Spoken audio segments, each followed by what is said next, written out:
Hello I am Vishali, welcome you all to my channel. So आज start करते हैं, एक नया टॉपिक पढ़ेंगे, ठीक है ना। इससे पहले हमने स्टार्ट किया था कॉम्प्लेक्स एनालिसिस के अंदर, जो हमने स्टार्ट किया था वो किया था हार्मोनिक फंक्शन। प्रीवियस वीडियो में मैंने आपको हार्मोनिक फंक्शन पढ़ाया था, ठीक है ना। तो कॉम्प्लेक्स एनालिसिस के टॉपिक में हमने एनालिटिक फंक्शन पढ़ लिया। एनालिटिक फंक्शन की कार्टेशियन फॉर्म और पोलर फॉर्म दोनों फिनिश किया, उस पर बेस्ड क्वेश्चंस मैंने आपको कराए हैं, ठीक है। नेक्स्ट मैंने आपको हार्मोनिक फंक्शन कराया था। हार्मोनिक फंक्शन पे बेस्ड हमने डेरिवेशन भी देखा था, उस पर बेस्ड क्वेश्चंस भी किए थे। आज की वीडियो में मैं डिस्कस करूँगी मिलनेस थॉम्सन मेथड। मिलनेस थॉम्सन मेथड का डेरिवेशन, मिलनेस थॉम्सन मेथड को करने का प्रोसीजर, कैसे अप्लाई किया जाता है एक्चुअली मिलनेस थॉम्सन मेथड, क्यों अप्लाई किया जाता है मिलनेस थॉम्सन मेथड, और अगर क्वेश्चंस आपको दिए जाते हैं तो आप क्वेश्चंस कैसे सॉल्व करेंगे मिलनेस थॉम्सन मेथड की हेल्प से। ओके, सो इस वीडियो में हम लोग ये समझेंगे। सो यहाँ पे लिखा है मैंने मिलनेस थॉम्सन मेथड। मैं आपको पहले बता देती हूँ कि यहाँ पे क्या क्या चीज़ें हैं। देखिए, मिलनेस थॉम्सन मेथड का थोड़ा सा डेरिवेशन है, तो आपको पता चल जाएगी मिलनेस थॉम्सन मेथड के लिए कौन सा फॉर्मूला हम लोग यूज़ करते हैं और उस फॉर्मूले की हेल्प से हम लोग क्या चीज़ ऑब्टेन करते हैं, ये हम समझेंगे। उसके बाद ये 3 क्वेश्चन हैं, तीनों क्वेश्चन डिफरेंट टाइप के हैं। जो क्वेश्चन आपके यूनिवर्सिटी के या आपके कॉम्पिटिशन एग्जाम CSIR नेट या गेट के लिए भी हेल्प कर सकते हैं, ठीक है। सो स्टार्ट करते हैं मिलनेस थॉम्सन मेथड। मिलनेस थॉम्सन मेथड को स्टार्ट करने से पहले मैं रिक्वेस्ट करना चाहूँगी कि अगर आपने मेरे चैनल को सब्सक्राइब ना किया हो तो प्लीज़ चैनल को ज़रूर सब्सक्राइब करें, और आप किस तरीके की वीडियोस और देखना चाहते हैं वो भी आप कमेंट के द्वारा बता सकते हैं। अपनी क्वेरीज भी आप कमेंट में पोस्ट कर सकते हैं। सो स्टार्ट करते हैं मिलनेस थॉम्सन मेथड।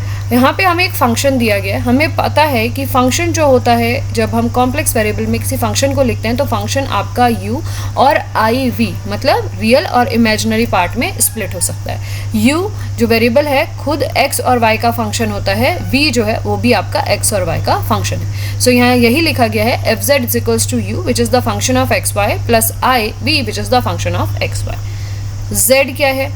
z आप लिखते हो x प्लस i y के फॉर्म में। Okay, we have function f and z। Now x, आपको पता होगा कि z को जब हम x प्लस आई वाई लिखते हैं, इसी तरीके से अगर हम z का कंजुगेट फाइंड करना चाहें तो z with a bar represent किया जाता है। कंजुगेट मतलब कि जो भी इमेजिनरी पार्ट वैल्यूज़ होती हैं उनको निगेटिव साइन दे दिया जाता है। तो x प्लस आई वाई, इसका कंजुगेट आपको क्या मिलेगा? x माइनस आई वाई। सो z आपको मिला है x प्लस आई वाई और z बार आपके पास आया है x माइनस आई वाई। अब आप अगर इन दोनों को ऐड करोगे, when you add और subtract them, तो आपको एक बार x की वैल्यू मिलेगी z plus z bar by 2। जब आप उनको सब्सट्रैक्ट करोगे तो आपको वैल्यू मिलेगी z minus z bar upon 2i, जिससे आपको मिलेगी y की वैल्यू, ठीक है। सो इन दोनों को आप जब ऐड करोगे और सब्सट्रैक्ट करोगे तो आपको x और y की 2 वैल्यूज़ मिलेंगी z और z बार के टर्म्स में। f हमें पता है कि fz को हम u प्लस आई वी के फॉर्म में रिप्रेजेंट करते हैं। u भी x का फंक्शन है, v भी x y का फंक्शन है, तो हमने यही करा, u और यहाँ पे x की वैल्यू लिख दी और यहाँ y की, प्लस आई वी और यहाँ पे x की वैल्यू लिख दी और यहाँ पे y की वैल्यू लिख दी। फाइन। अब हमने यहाँ पे क्या किया नेक्स्ट स्टेप में, putting z equals to z bar. हम z की वैल्यू को और z बार को, मतलब z को z बार की तरीके से लिख सकते हैं, या आप z बार को z लिख दीजिए, सिर्फ इसका एक स्मॉल फॉर्मूला ऑब्टेन करने के लिए। तो यहाँ पे मुझे क्या मिल जाएगा? 2z, ठीक है। 2 से 2 कैंसिल हो जाएगा। सो u के पास क्या मिल जाएगा? z, और दूसरा यहाँ पे क्या आ जाएगा? 0। सो u ब्रैकेट में z कॉमा 0, ये क्लियर है। इसी तरीके से v के लिए करेंगे तो v के लिए भी आपको z कॉमा 0 मिल जाएगा। तो हमें f की वैल्यू यहाँ पे ये ऑब्टेन होगी, फंक्शन की वैल्यू हमें ये ऑब्टेन होगी, जो कि फंक्शन u और v के टर्म्स में था, और u और v x y के फंक्शंस थे, उनको अब z और 0 में कन्वर्ट किया। अब यहाँ पे अगर डिफ्रेंशिएट करें इस फंक्शन को, वो भी partially with respect of x, तो हमें क्या मिलेगा? देखिए, f dash z f del f upon del x। So आपको पता है f u और v का फंक्शन है, तो इसी तरीके से del u upon del x, u भी x का फंक्शन है और v भी x का फंक्शन है, तो हम इसको लिख सकते हैं del u upon del x plus i del v upon del x। अब हमने पढ़ा था Cauchy Riemann equation in terms of Cartesian values, तो क्या आती है del u upon del x is equals to del v upon del y, जो हमारी पहली इक्वेशन होती है। इसी तरीके से del u upon del y is equals to minus times of del v upon del x, ठीक है। सो यहाँ पे del v upon del x की वैल्यू आप क्या लिख सकते हो, minus of del u upon del y, इसको यूज़ किया गया। यहाँ पे इस वैल्यू को लिखा तो हमें ये del f upon del x की वैल्यू कुछ इस तरीके से मिल गई, ठीक है। अब यहाँ पे इसने दिखाया है कि del u upon del x, हमें पता है ना शॉर्ट नोटेशंस क्या होते हैं। Del u upon del x को हम u with a subscript u with a subscript x भी लिख देते हैं, u with a subscript x. इसी तरीके से इसको हम लिख सकते हैं फाई 1 एक्स वाई, ठीक है। इसको हम इस तरीके का नोटेशन दे रहे हैं। इसी तरीके से del u upon del y को हम कैसे लिख सकते हैं, u with a subscript y, या फिर इसको नोटेशन देते हैं फाई 2 एक्स वाई। और हमें पता है कि हमने एक्स को जेड से रिप्लेस किया और वाई को 0 से रिप्लेस किया, अगर यहाँ पे देखें तो इस वाले से, है ना। तो वही चीज़ यहाँ लिखी गई है कि del u upon del x, इसको इरेज करते हैं, देखो del u upon del x को इसने फाई 1 लिख दिया और del u upon del y को फाई 2 एक्स वाई लिख दिया। एक्स को जेड से रिप्लेस किया और वाई को 0 से, तो जो हमारा फॉर्मूला था डायरेक्टली एफ डैश जेड की वैल्यू ये बनी फाई 1 जेड कॉमा 0 माइनस आई फाई 2 जेड कॉमा 0। फाइन। सो ये हमें एक वैल्यू मिली है किसकी, फंक्शन के डेरिवेटिव की, एफ डैश की। अब हमें तो चाहिए फंक्शन की वैल्यू मिलने, थॉमसन में एक्चुअली हम फंक्शन की वैल्यू ऑब्टेन करते हैं। तो हमें फंक्शन का जब डेरिवेटिव मिला, इसको इंटीग्रेट कर देंगे तो हमें फंक्शन की वैल्यू मिल जाएगी ना। तो वही प्रोसेसर यहाँ लगा दिया, integrating both side of equation 1। सो आप इसको भी इंटीग्रेट कर दो तो डेरिवेटिव कैंसिल हो जाएगा, यहाँ भी इंटीग्रेशन का सिंबल आ जाएगा, यहाँ पे भी इंटीग्रेशन का सिंबल आएगा, plus a constant C. Fine. So अब यहाँ पे हमें ये वैल्यू मिली है एफ की, ठीक है। अब ये जो हमें फंक्शन की वैल्यू मिली है यही आपका फॉर्मूला है, ये वाला, ये जो फंक्शन की वैल्यू है यही आपका फॉर्मूला है, which is f z is equals to integration phi 1 z 0 minus i integration phi 2 z 0 d z plus a constant C, ठीक है। सो ये आपका फर्स्ट फॉर्मूला हो गया।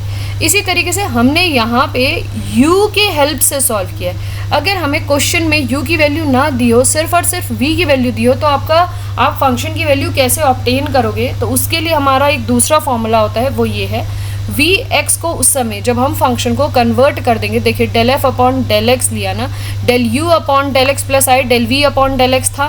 सो यहाँ पे हमने del v upon del x को भी del u upon del y में किया। इस समय del u upon del x को आप डेल वी के टर्म्स में कन्वर्ट करोगे तो आपको जो फॉर्मूला ऑब्टेन होगा वो ये ऑब्टेन होगा कि वी एक्स को आप मानोगे psi 2, this is v x which is equals to psi 2 x y, ठीक है।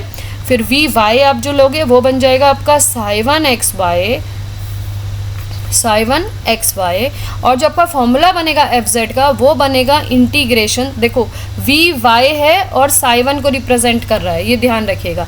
सो psi 1 z 0 plus i integration of psi 2 z 0 d z plus a constant C, ठीक है। सो ये आपको ध्यान रखना है कि वी वाई आपका साई 1 को डिनोट करता है और वी एक्स आपके साई 2 को डिनोट करता है। सो ये फर्स्ट फॉर्मूला, अगर यू की वैल्यू दी हो तो फंक्शन ऐसे ऑब्टेन होगा, और अगर वी की वैल्यू दी हो तो फंक्शन ऐसे ऑब्टेन होगा। ये आपके हैं मिलनेस-थॉमसन मेथड के फॉर्मूलाज, ठीक है। आई होप क्लियर होगा। अब इस पे बेस्ड हम ये क्वेश्चंस करेंगे।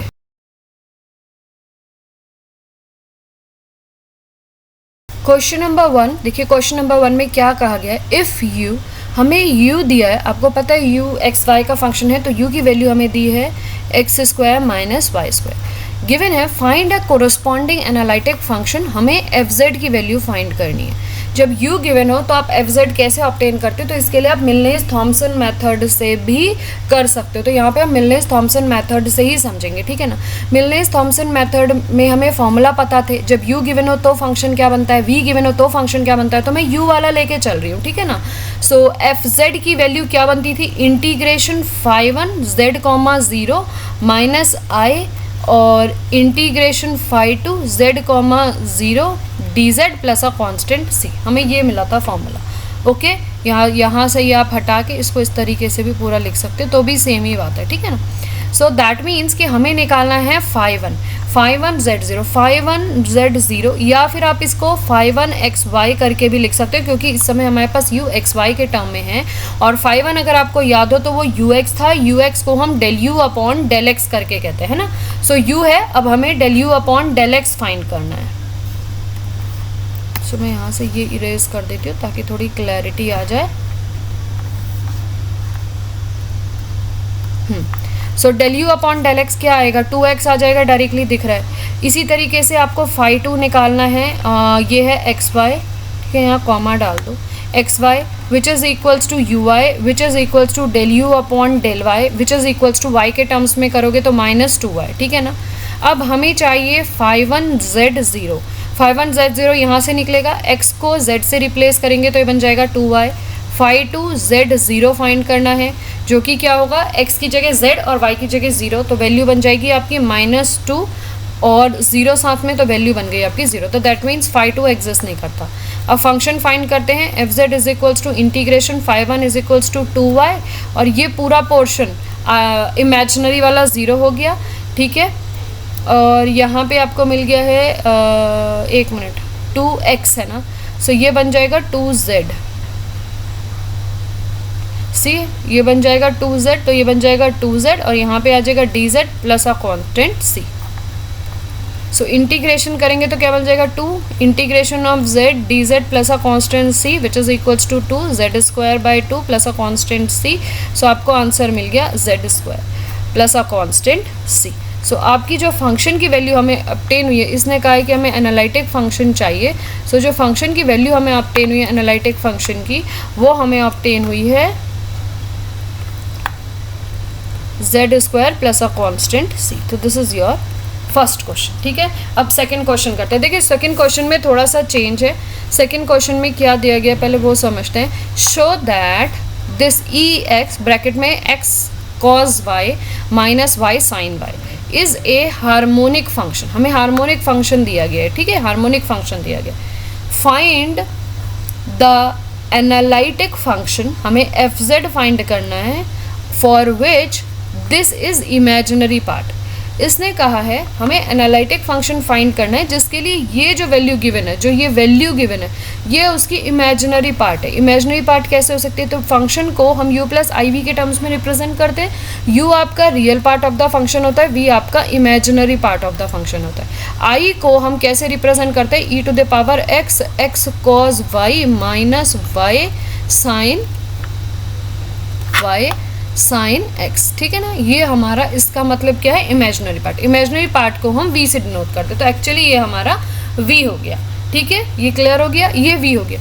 अब इसने हमें दो पार्ट दिए, क्वेश्चन क्लियर है। अब देखिए इसको करना कैसे। क्वेश्चन में दो पार्ट है। फर्स्ट पार्ट में वो कह रहा है शो करो जो v है e to the power x cos y minus y sin y, ये जो है v, ये हमारा हार्मोनिक है। हार्मोनिक के लिए क्या किया था हमने, आपको प्रीवियस वीडियो में बताया था कि किसी भी फंक्शन को u या v को अगर हार्मोनिक फंक्शन दिखाना हो तो उसके लिए क्या होता है, उसके लिए उस पर्टिकुलर फंक्शन के रिस्पेक्ट में हमें लाप्लास इक्वेशन को सेटिस्फाई करना पड़ता है। जिसका मतलब आप इसको कैसे करोगे, del two v upon del x square plus del two v upon del y square should be equal to 0। हमें ये शो करना है। That means we have to find the second derivative of a v with respect of x। फिर वही double derivatives इसके y के terms में find करने, दोनों को ऐड करके देखना है कि राइट हैंड साइड 0 आ रहा है या नहीं आ रहा। अगर 0 आएगा तो फंक्शन हार्मोनिक हो जाएगा, ठीक है ना। सो दैट मीन्स कि v आपका हार्मोनिक फंक्शन हो जाएगा। इसके बाद इस v के रिस्पेक्ट में हमें एफ जेड फाइंड करना है। हमें क्या फाइंड करना है, हमें एफ जेड फाइंड करना है v के रिस्पेक्ट में, ठीक है ना। सो हमें फाइंड करना है एफ जेड। तो हमें पहले v को हार्मोनिक दिखाना है, फर्स्ट पार्ट। सेकंड हमें फंक्शन की एफ जेड की वैल्यू फाइंड करनी है। तो ये दोनों पार्ट करने हैं। ओके, आई होप क्लियर होगा। अब मैं क्वेश्चन आपके सामने यहाँ पे सॉल्व करते हैं, फिर समझते हैं कैसे होगा।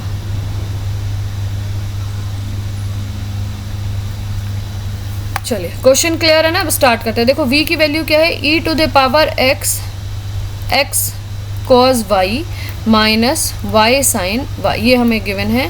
हमें क्या करना है, to show v is harmonic function.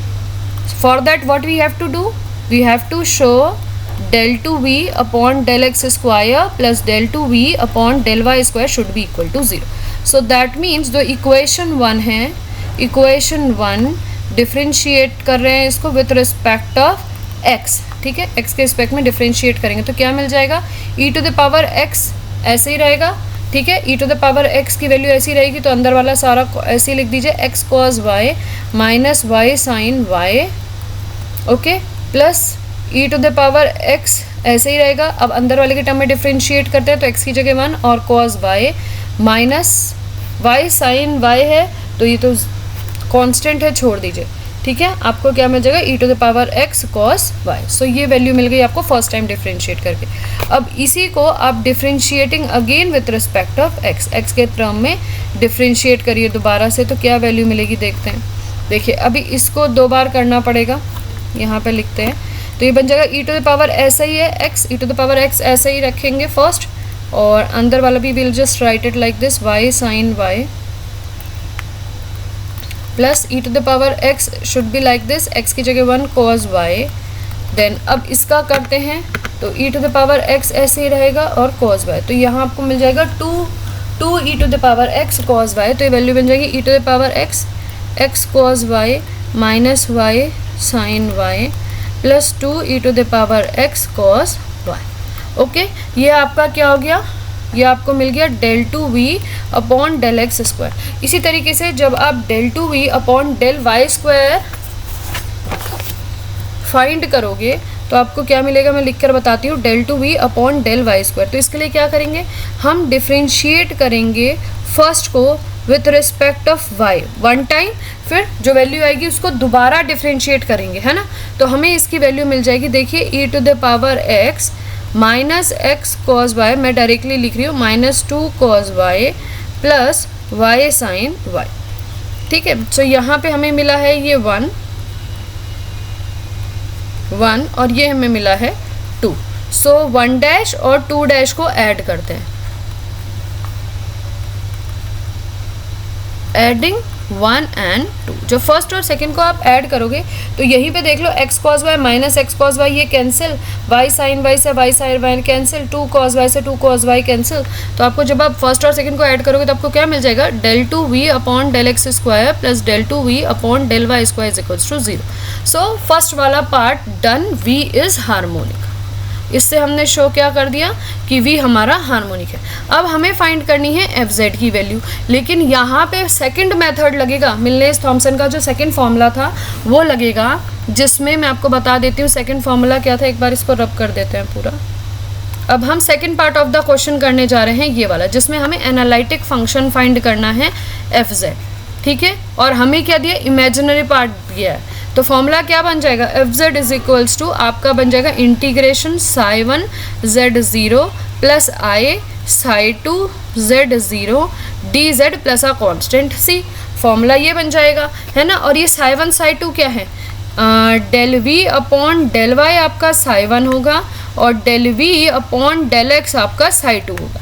अब आपको साई 1 और साई 2 फाइंड करना है, दैट मीन्स v को x और y के टर्म में डिफरेंशिएट करना है। तो पहले v लिखते हैं, v is equals to e to the power x x cos y minus y sine y। Fine, अब v को आप x के टर्म में डिफरेंशिएट करिए, del v upon del x, तो क्या बन जाएगा, e to the power x को डिफरेंशिएट करी तो सेम ये अंदर का भी सारा कॉपी हो जाएगा, तो x cos y minus y sine y। अब हम यहाँ पे ये इनर वाला जो है उसका मल्टीप्लिकेशन करते हैं, तो ई टू द पावर x ऐसे ही रहेगा, x की जगह 1 तो cos y। फाइन, ये हो गया del v upon del x, that means हमें साई 1 x y के टर्म साई 2 मिला है, साई 2 मिला है x y के टर्म में, लेकिन मैं इसको साई 2 z0 लिख देती हूँ, तो यहाँ पे x की जगह z और y की जगह 0, y की जगह 0 पुट करते ये वाला पोर्शन 0, cos 0 की जगह हो जाएगा 1, ठीक है, यहाँ पे आ जाएगा 1 और यहाँ पे भी cos 0 की जगह 1 और x की जगह z। तो ये बन जाएगा कुछ इस तरीके से, e to the power z, x की जगह z, cos y की जगह 0 सो 1 और ये सारा 0 और ई टू द पावर x की जगह z बाहर ले लो और बस प्लस 1। सो इसको हम इस तरीके से लिख सकते हैं, psi 2 z comma 0 which is equals to e to the power z 1 plus z। आपको ये मिल गया, ठीक है ना, ये आपको मिल गया साई 2। सेम इसी तरीके से आप साई 1 भी फाइंड कर सकते हो, psi 1 x y which is equals to del v upon del y। v को y के टर्म में डिफरेंशिएट करिए, देखिए यहाँ पे v है, y के टर्म में करिए, ई टू द पावर x ऐसे ही रहेगा, y के टर्म में डिफ्रेंशिएट कर रहे हैं, x ऐसे ही रहेगा, cos y की जगह क्या आ जाएगा माइनस में sin y, ठीक है। यहाँ पे 2 बार डिफ्रेंशिएट होंगे क्योंकि 2 टर्म है y की, एक y है और एक sin y। I just change the colour with red. तो यहाँ पे किस तरीके से डिफ्रेंशिएट करेंगे, अब देखिए माइनस करके मैं ब्रैकेट पुट कर देती हूँ। पहले y का कर रही हूँ तो y की वैल्यू 1, sin y ऐसे ही रहने दूंगी, फाइन। देन प्लस में y, sin y की जगह क्या आ जाएगा cos y, ओके। सो ये हमें मिल गया। अब इसी को हम चेंज कर देते हैं साई1 z, 0 में। सो x आपका हो जाएगा z और y आपका हो जाएगा 0। तो e to the power z minus z, sine 0 is 0, so ये टर्म पूरी कैंसिल, यहाँ आपको कुछ भी नहीं मिलेगा, ठीक है ना। यहाँ पे आपको 0 मिल गया, सो ये टर्म भी 0 हो गई। माइनस में देखिए क्या मिलेगा, साइन y है तो ये भी 0 और cos y 1, तो ये बन जाएगा आपका माइनस और यहाँ y 0, देखिए y 0 है, सो ये टर्म पूरा ही 0 हो गया। This full is equals to 0, so that means कि साई1 z 0 आपका 0 हो गया। सो फॉर्मूला में पुट कर देते हैं, यहाँ है formula, this is the formula F Z के लिए, है ना। साई1 तो आपका 0 ही हो गया पूरा, तो आपको सिर्फ साई2 पुट करना है। तो देखिए क्या बन जाएगा, f z which is equals to integration of psi one is 0, so I will be writing i, और यहाँ पे हमें बन जाएगा psi two z, 0 dz plus a constant c which is equals to i integration. अब यहाँ पे ये वाली वैल्यू आ जाएगी e to the power z 1 plus z dz plus a constant c। So अब आप इसको स्प्लिट करिए तो आपको क्या मिलेगा, आई बाहर ले लेते हैं, just take it out, so it will become e to the power z dz plus e to the power z इंटीग्रेशन z dz plus a constant c। क्या मिलेगा, f z is equals to i, e to the power z का integration, तो e to the power z आपको मिल जाएगा। सो ये तो हो गया आपका i e to the power z plus, अब ये वाली टर्म को हमें इंटीग्रेट करना है, जो ये वाली टर्म है ना, इसमें हमें निकालना है integration of e to the power z dot z dz, ठीक है। तो e to the power z को हम ले लेते हैं सेकेंड वैल्यू और ये ले लेते हैं फर्स्ट। तो first integration of second minus D by D Z of first integration of second D Z, इस तरीके से लगाते थे ना रूल इंटीग्रेशन में। सो z ऐसी रहेगा, e to the power z का integration e to power z minus d z upon d z is 1, integration e to power z is e to the power z। Again integrate करोगे e to the power z से, तो e to the power z आपको मिल जाएगा। सो यहाँ पे आपको value मिल जाएगी z e to the power z minus e to the power z, ये इंटीग्रेशन से आपको मिला, और आई भी है साथ में, है ना। सो मैं यहाँ पे लिखती हूँ i z e to the power z minus i e to the power z, ये और ये कैंसिल, आपको वैल्यू मिल जाएगी एफ जेड की, f z is equals to i z e to power z plus a constant c. I hope ये clear होगा। So this is your question number 2 which is finish now, ठीक है ना। अब ये करते हैं क्वेश्चन नंबर 3, ये बिल्कुल डिफरेंट है। देखिए इसमें हमें अभी तक हमें u मिला तो हमने वैल्यू फाइंड करी, देन v मिला तो हमने वैल्यू फाइंड करी, फंक्शन की वैल्यू फाइंड करी। अब हमें u प्लस वी गिवन है और कहा है कि फंक्शन की वैल्यू फाइंड करिए z के टर्म्स में, तो कैसे करेंगे। क्वेश्चन नंबर 3 समझते हैं। क्वेश्चन नंबर 3 मैं आपको ये बता देती हूँ कि वैल्यू कैसे ऑब्टेन करेंगे इसकी हेल्प से, बाकी प्रोसेस वही रहेगा, ठीक है ना। तो अब बाकी क्वेश्चन आप खुद करिएगा, हाफ ऑफ द क्वेश्चन मैं समझा देती हूँ। देखो हमें यहाँ पे गिवन है u प्लस वी की value which is equals to 2 sin 2x upon e to the power 2y plus e to the power minus 2y minus 2 cos 2x। हमें ये u प्लस वी की वैल्यू गिवन है, and f z इसने कहा है u plus i v के terms में represent हो जाता है, इज एन एनालिटिक फंक्शन। आपका जो f है वो आपका एक एनालिटिक फंक्शन है, और आपको f की वैल्यू एक्चुअली फाइंड करनी है, वो भी इन टर्म्स ऑफ z। ये हमारा क्वेश्चन। हम इसको कैसे प्रोसीड करेंगे, देखो u प्लस वी की वैल्यू हमें गिवन है, सो हम यहाँ पे लेके चलेंगे, we know f z is equals to u plus i v, ये हम फर्स्ट मानेंगे। अब हम इसको लेंगे, देखो i से multiplying both the side of equation 1, okay. So it will become i और u प्लस आई वी, सो इसको सॉल्व करोगे तो बन जाएगा i u and minus of v, this will become equation number 2। अब फर्स्ट और सेकंड को जो हम ऐड करेंगे, ध्यान से देखना कि इसको कैसे करेंगे, एडिंग 1 एंड 2। जब हम फर्स्ट और सेकंड को ऐड करेंगे तो it will become left hand side में देखो क्या बन जाएगा, f z plus i of f z plus equal to, actually यहाँ पे इक्वल टू आएगा, so u plus i v plus i u minus v, हमें ये वैल्यू मिल गई। अब इसमें रियल और इमेजिनरी पार्ट एक साथ लिखेंगे, तो u minus v plus i u plus v हमें मिला है, और इसको हम लिख सकते हैं f z 1 plus i, okay, ये हमें मिल गया। अब इस f z one plus i को मैं कैपिटल एफ जेड अज्यूम कर लेती हूँ, not let it is equals to capital f z. So capital f z की वैल्यू आपकी हो गई u माइनस वी जो real part of the function है, एंड प्लस आई और u प्लस वी जो imaginary part of the function है। सो हम इसको कैपिटल u और इसको कैपिटल v मान सकते हैं। ओके ये मान सकते हैं। तो इसका मतलब हमें यहाँ पे u प्लस वी दिया, तो कहने का मतलब है यहाँ पे we have given the value of capital v which is equals to 2 sin 2x upon e to the power 2y plus e to the power minus 2y minus 2 cos 2x। हमें capital v की value दी है। अब जब हम capital v की value हमें दी है, तो इसका मतलब हमें क्या करना है, हमें फाइंड करना है f ऑफ कैपिटल z की वैल्यू। कैपिटल z की वैल्यू फाइंड करनी है ना, f की इन टर्म्स ऑफ z। ये कैपिटल एफ जेड की वैल्यू फाइंड करनी है इन terms of Z. So formula v के टर्म वाला मिलनेस थॉमसन से क्या बन जाएगा, psi one Z comma zero, psi one Z comma zero plus होता था i और psi to Z comma zero D z plus a constant c। Psi one वही है आपका del v upon del y और साई टू बन जाएगा आपका del v upon del x। Value put करिए और एफ जेड की वैल्यू फाइंड कर दीजिए। ठीक है। सो इस क्वेश्चन में आपको ये प्रोसीड करना है और यूज़ कौन सा भी आप करोगे, v आप ये वाला यूज़ करोगे, जो कैपिटल v हमें मिला है उस वैल्यू को यूज़ करोगे। ठीक है। सो यहाँ पे इतना करना, एंड आई होप ये आप कर सकते हो। मैंने प्रीवियस 2 क्वेश्चंस में आपको यही समझाया। ठीक है ना। बस यहाँ पे एक चीज़ का चेंज हो जाएगा, वो मैं आपको बता देती हूँ कि यहाँ पे जो है ना e to the power 2y plus e to the power minus 2y। सो इसको आप इस तरीके से लिख सकते हो कि कॉज हाइपरबोलिक थीटा की वैल्यू होती है e to the power theta plus e to the power minus theta upon 2। इसी तरीके से आप इसको लिख सकते हो cos hyperbolic 2y which is equals to e to the power 2y, यहाँ पे 2 लिख सकते हैं, और e to the power minus 2y। तो आप इसको कॉज हाइपरबोलिक 2y से भी रिप्लेस कर सकते हो, ताकि आपका ये 2 कॉमन आके कैंसिल होके और इजी हो जाएगा। ठीक है ना। तो इस क्वेश्चन को इस तरीके से करना है। अगर फिर भी क्वेश्चन को नहीं आप आएगा तो कमेंट के द्वारा पूछ लेना। ठीक है ना। सो आई होप ये वीडियो क्लियर होगी। इस वीडियो में हमने 3 क्वेश्चन डिस्कस करे, मिलनेस थॉमसन का डेरिवेशन डिस्कस किया, और v की वैल्यू दी हो तो मिलनेस थॉमसन का क्या फॉर्मूला होता है, u की वैल्यू दी हो तो मिलनेस थॉमसन का क्या फॉर्मूला होता है, ये मैंने आपको एक्सप्लेन किया। अगर वीडियो अच्छी लगी हो तो चैनल को ज़रूर सब्सक्राइब करें और क्लासमेट्स के साथ इन वीडियोज़ को शेयर करें। Till then good bye and take care and thanks for watching my videos.